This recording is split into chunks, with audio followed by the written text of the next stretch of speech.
భారత సంతతికి చెందిన సునీత విలియమ్స్ మరో వ్యోమగామి బుష్ విల్మోర్లు భూమిపైకి చేరుకున్నారు. దాదాపు 9 నెలల పాటు అంతరిక్షంలోనే ఉండిపోయిన వీరిద్దరూ మరో 2 ఆస్ట్రోనాట్లతో కలిసి సురక్షితంగా పొడిమిని చేరారు.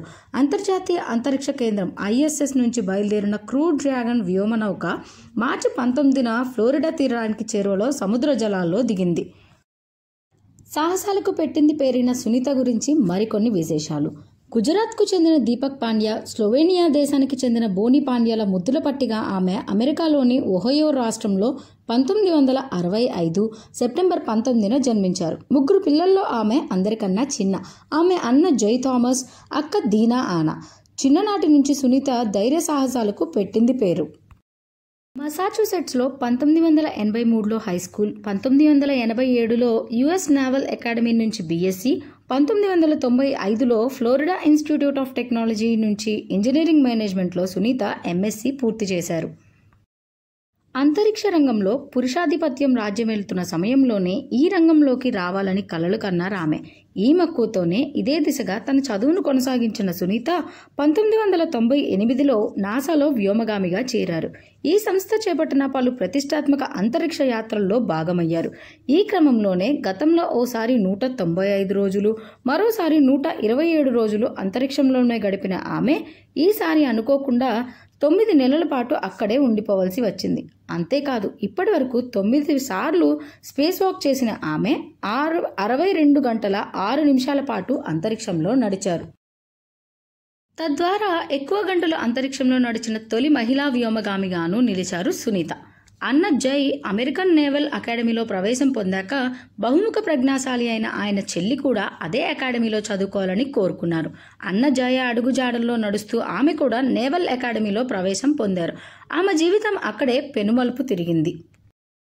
ప్రతిభ, పరిశ్రమించే గుణం కలగలిపిన సునీత చేపట్టిన ప్రతి పనిలోనూ రాణించారు. నేవల్ అకాడమీలో జరిగిన ప్రతి పోటీలో ఆమె పాల్గొనేవారు. మొదట్లో ఆమెకు ఈత అంటే ప్రాణం. కాలక్రమంలో ఆమె ధ్యాస హెలికాప్టర్ నడవడం వైపు మళ్ళింది.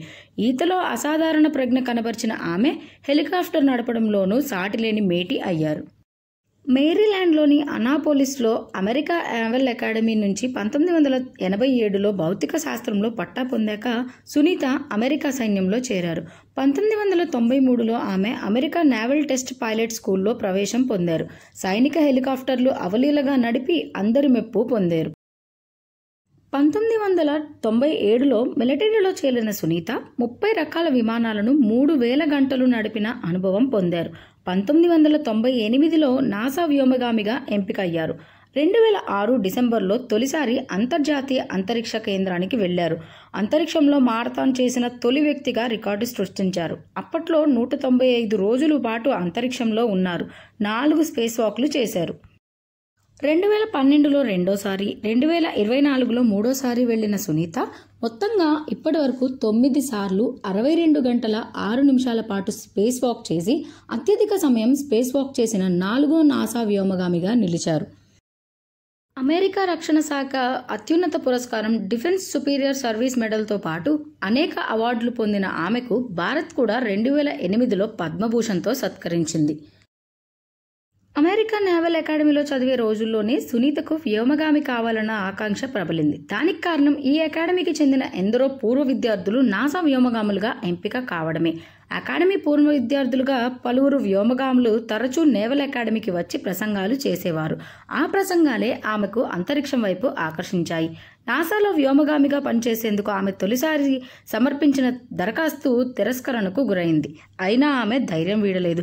వ్యోమగామి అయ్యేందుకు అవసరమైన విద్యార్హతలు సాధించే లక్ష్యంతో 1995లో మెల్బోర్న్లోని ఫ్లోరిడా ఇన్స్టిట్యూట్ ఆఫ్ టెక్నాలజీ నుంచి ఇంజనీరింగ్ మేనేజ్మెంట్లో MS పూర్తి చేశారు. 1998లో వ్యోమగామిగా తర్ఫీదు పొందారు. ఇంటర్నేషనల్ స్పేస్ స్టేషన్లో మనుగడకు అవసరమయ్యే రోబోటిక్స్ వంటి నైపుణ్యాలను పొందేందుకు ఆమె రష్యాకు వెళ్లారు. వారం రోజులు ఉండేందుకు చుట్టపు చూపుగా అంతర్జాతీయ అంతరిక్ష కేంద్రానికి వెళ్లిన సునీత విలియమ్స్ మరో వ్యోమగామి బుచ్ విల్మోర్ 9 నెలలు రోదసిలోనే ఉండాల్సి వచ్చింది. అయితే వీరిద్దరూ ఇంతకాలం అక్కడ ఖాళీగా ఏమీ లేరు. అనేక పనులలో బిజీగా గడిపారు. అంతరిక్ష కేంద్ర రోజువారీ నిర్వహణ బాధ్యతల్లో సునీత విల్మోర్ చురుకైన పాత్ర పోషించారు. ఈ కేంద్రానికి మరమ్మతులు చేపట్టారు. అక్కడ నిర్వహిస్తున్న శాస్త్రీయ ప్రయోగాలకు తోడ్పాటు అందించారు.